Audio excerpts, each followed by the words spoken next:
आत्मीय भाइयों एवं बहनों, आपको जीवन लक्ष्य और उसकी प्राप्ति पुस्तक पढ़कर सुना रहे थे लेखक पंडित श्री राम शर्मा आचार्य। इसी क्रम में इसी पुस्तक से पृष्ठ 18 से पढ़कर सुनाएंगे हमारा जीवन लक्ष्य आत्म दर्शन। आइए सुनते हैं।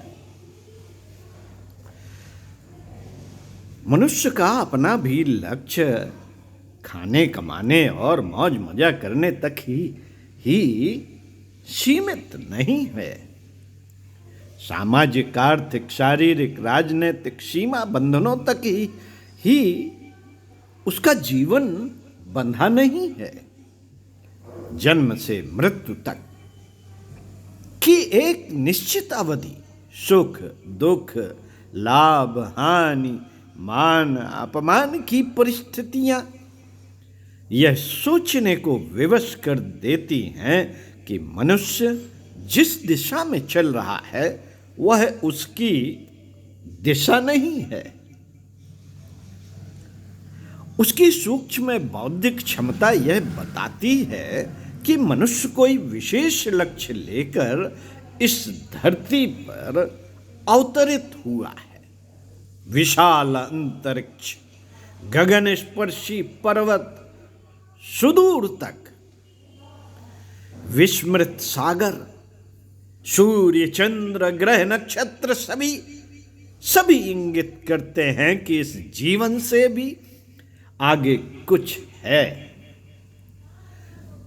अशांति, दुख और क्षोभ का कारण यही है कि हमें आत्मज्ञान नहीं, अपने लक्ष्य का भान नहीं। यह अस्थिरता तब तक बनी रहती है जब तक मनुष्य अपना लक्ष्य नहीं जानता, अपने मौलिक स्वरूप को नहीं पहचानता। साथियों, इस संसार में अनेकों प्रकार के जीव जंतु, कीट पतंगे, पशु पक्षी और मनुष्येतर प्राणी विद्यमान है।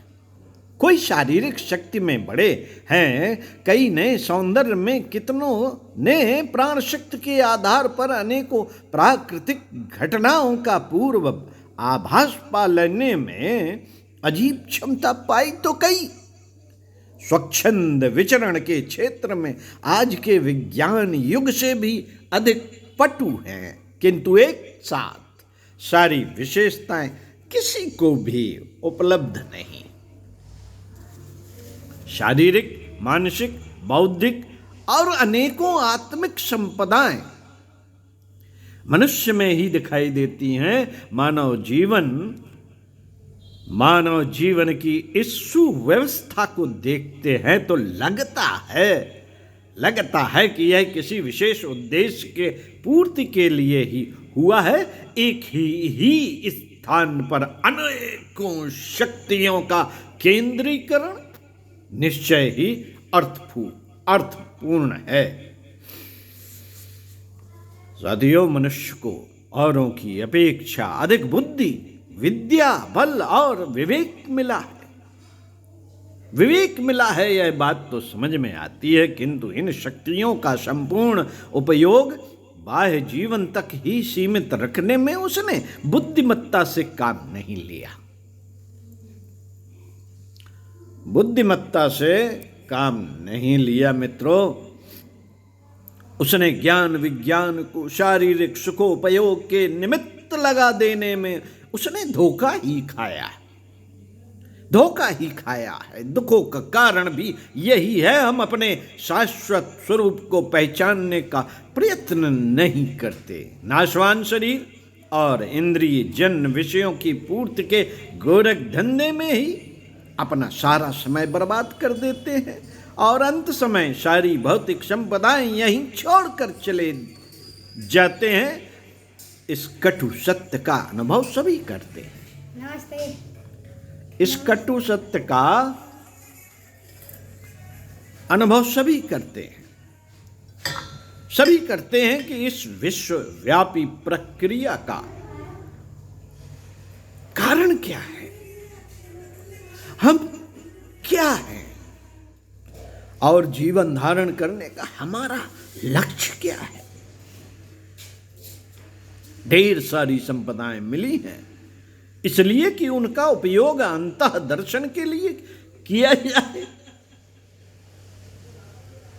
अंतः दर्शन के लिए किया जाए। जो हमें ढेर सारी संपदाएं मिली हैं,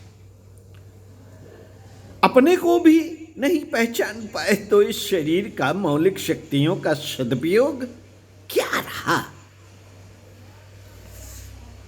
मैं और मेरा शरीर दो भिन्न वस्तुएं हैं।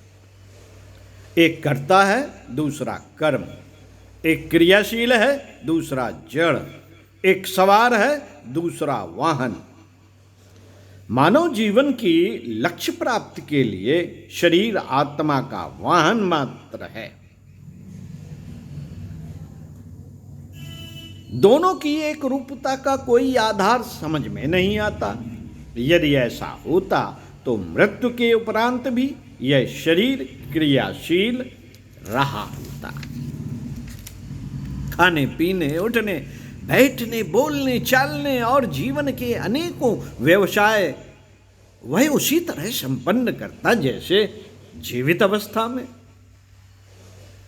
तब फिर उचित यही प्रतीत होता है कि अपने कर्तापन का ज्ञान प्राप्त करें। अपने कर्तापन का ज्ञान प्राप्त करें। अपने वाहन को तरह तरह के रंगीन लुभावने आभूषणों से सजाते घूमें और आत्म तत्व उपेक्षित पड़ा रहे। तो इसे कौन बुद्धिमत्ता की बात मानेगा? इसे कौन बुद्धिमत्ता की बात मानेगा? घोड़ा घास खाए और सवार को पानी भी ना मिले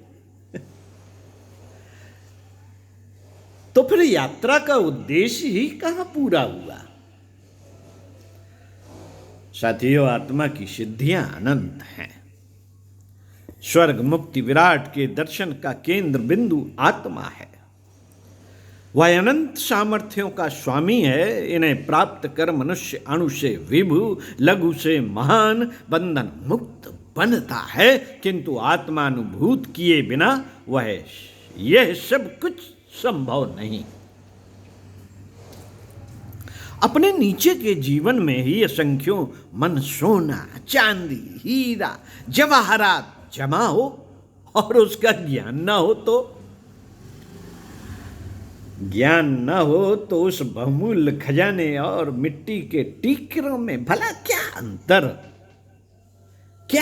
रहा? फिर अपनी तिजोरी में रखी हुई पिस्तौल दुश्मनों को नहीं मार सकती। जिस शक्ति का हमें ज्ञान ही ना हो उसको प्रयोग में कैसे लाया जा सकता है? साथियों, आत्मदर्शन भारतीय संस्कृति का प्राण है। यहां समय समय पर जो भी महापुरुष हुए हैं उन्होंने आत्मज्ञान पर ही अधिक जोर दिया है। संपूर्ण वैदिक वाङ्मय इसी से ओतप्रोत है। जीवन की प्रत्येक व्यवस्था में अंतः दर्शन की बात अवश्य जोड़ दी गई है ताकि मनुष्य भौतिक जीवन जीते हुए भी आत्म तत्व से विस्मृत न रहे, अपने जीवनोद्देश्य को भी ना भूले। इसी पर सब मनीषियों ने देश, काल और परिस्थितियों के अनुरूप भिन्न भिन्न रूप से बल दिया है। सभी महापुरुषों, ऋषियों, संतों और लोक नायकों ने मनुष्य को दुख और विनाश की परिस्थितियों से ऊंचा उठाने के लिए आत्मिक ज्ञान पर ही अधिक बल दिया है। भारतीय जीवन में भौतिक संपदाओं की अवहेलना का भी यही अर्थ है। यही अर्थ है।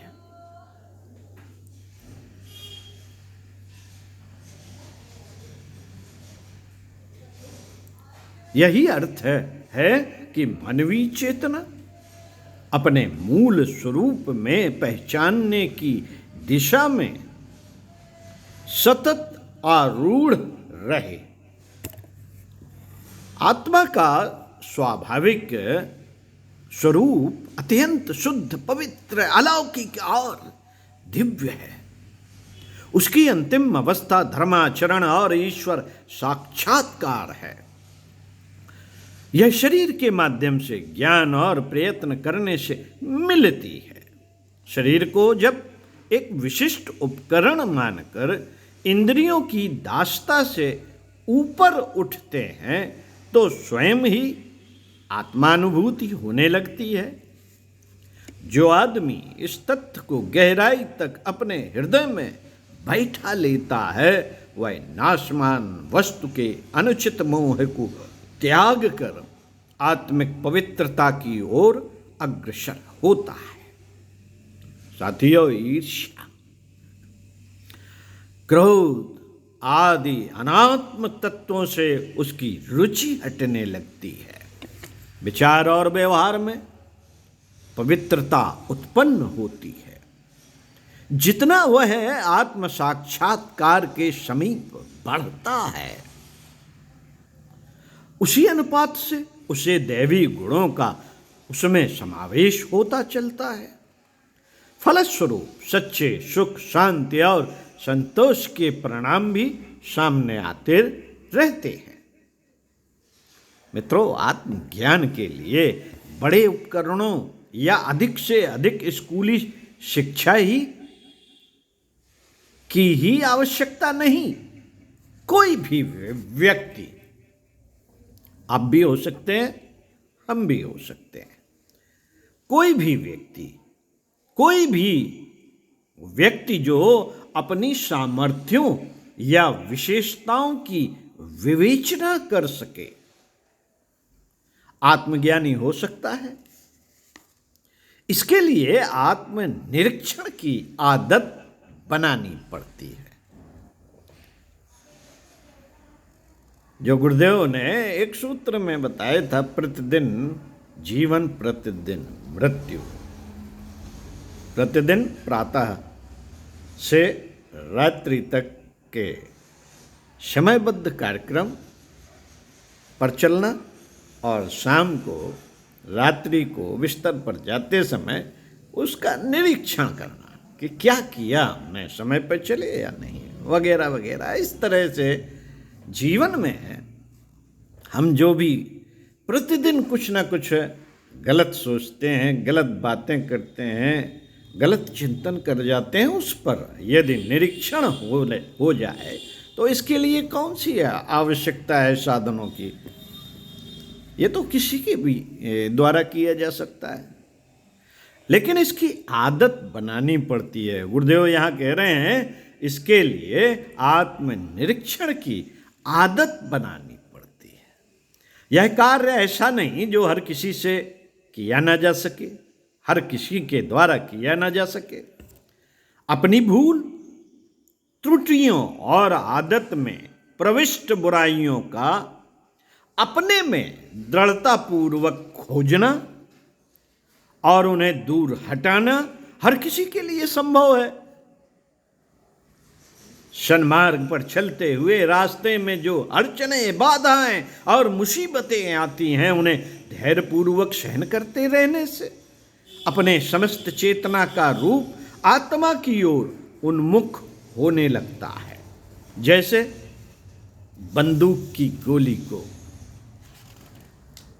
शांतिपूर्वक दूर तक पहुंचाने के लिए उसे छोटे से छोटे दायरे से गुजारा जाता है, वैसे ही अपनी समस्त चित्त वृत्तियों को एक ही दिशा में लगा देने से उधर ही आशातीत परिणाम दिखाई देने लगते हैं।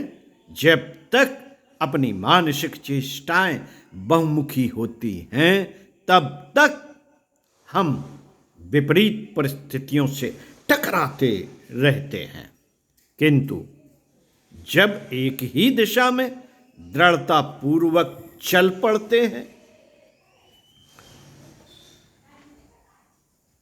तो ध्येय प्राप्ति की साधना भी सरल हो जाती है। किसी विषय को जब तक मनुष्य भली भांति समझ नहीं लेता तब तक उससे झिझकता रहता है।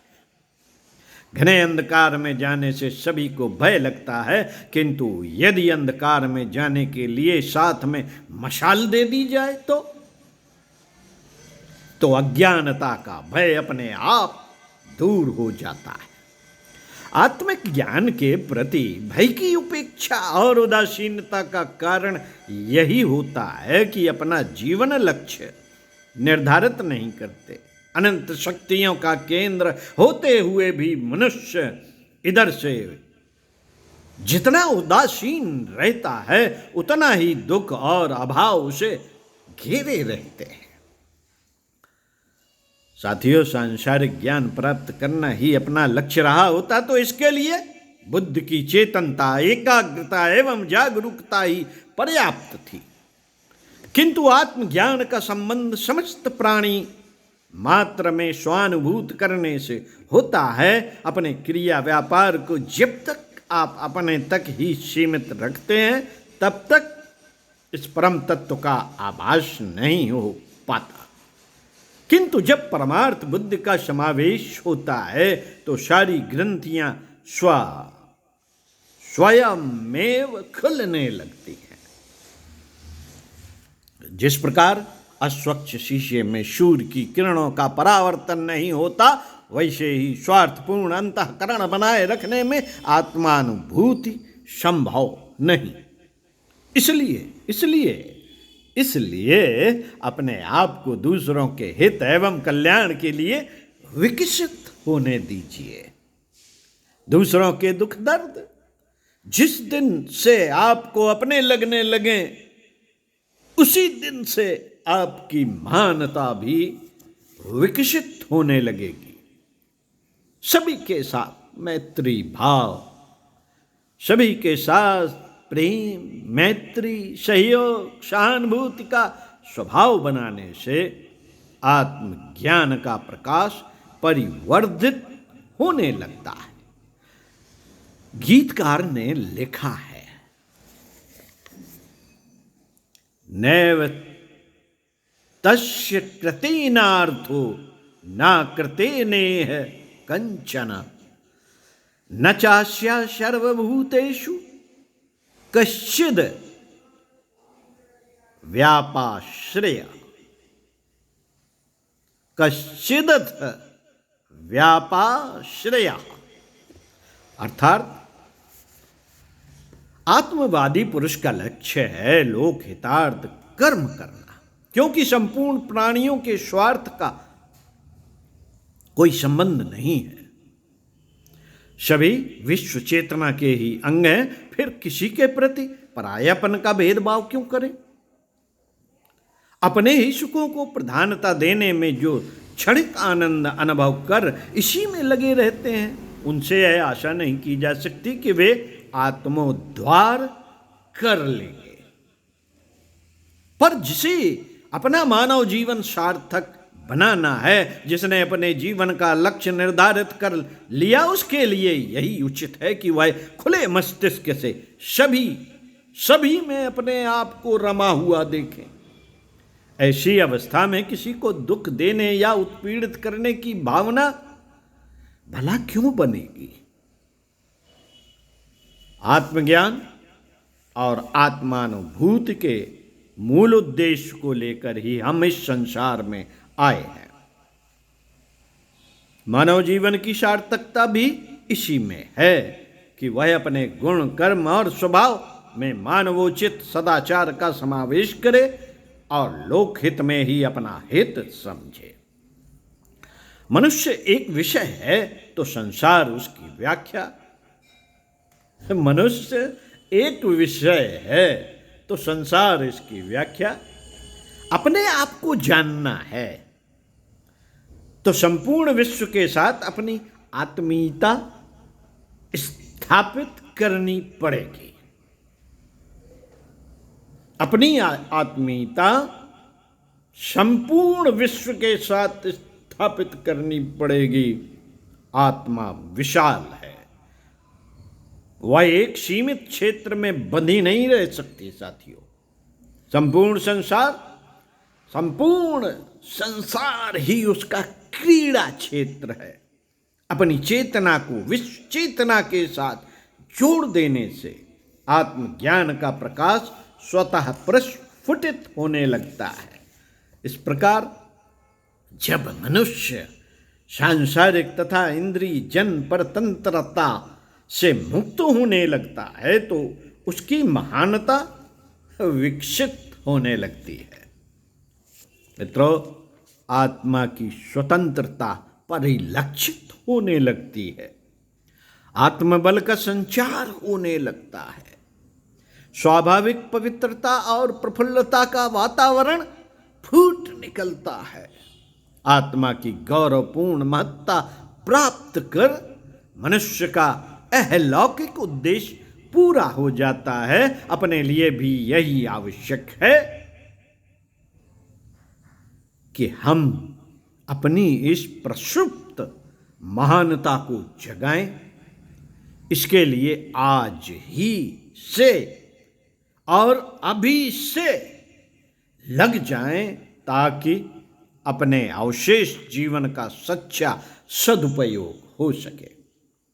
पंडित श्री राम शर्मा आचार्य स्वाध्याय सत्संग का क्रम हमने आपके लिए बनाया। पुस्तक आपके पास नहीं है तो हमने आपको आप तक पहुंचाने के लिए इसे YouTube पर रिकॉर्ड किया।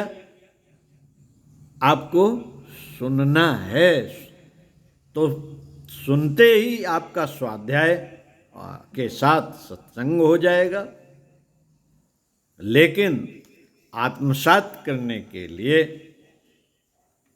चिंतन मनन भी करना पड़ेगा कि सुना क्या है।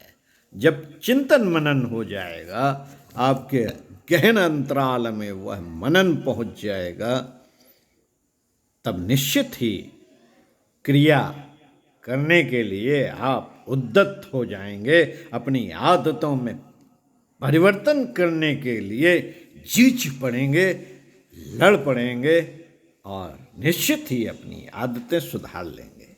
होगा कैसे? आत्मनिरीक्षण करने की आदत डालनी पड़ेगी। तो अपनी आदत बनाते हैं, कुछ अच्छा पढ़ते हैं, कुछ अच्छा सुनते हैं। स्वाध्याय सत्संग का वातावरण बनाए रखने के लिए ये आवश्यक है। तो खुश रहिए, व्यस्त रहिए, मस्त रहिए और कुछ ना कुछ अच्छा पढ़ते रहिए और कुछ ना कुछ अच्छा सुनते रहिए। ओम शांति।